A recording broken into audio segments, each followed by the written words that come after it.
রাতের আধারে যারা সিজদাতে রয়, দু চোখের অশ্রুতে নদী যেন বয়।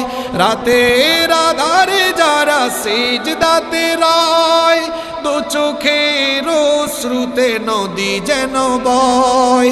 ছলনার হাত ছানি যত আসুক, পেছনে ফিরেও তাকায় না। যাদের হৃদয়ে আছে আল্লাহর ভয়। পারেন না আপনারা? এটা তো পারার কথা। আমি 2019 সালে আকিজের মাহফিলে আপনাদেরকে শোনাইছিলাম না, তো ভুলে গেলেন কেন? যাদের হৃদয়ে আছে আল্লাহর ভয়, তারা কবু পথ ভুলে যায় না। আল্লাহর প্রেম ছাড়াই দুনিয়ায় কারো কাছে কোনো কিছু চায় না, কারো কাছে কোনো কিছু চায় না। বলেন আল্লাহু আকবার।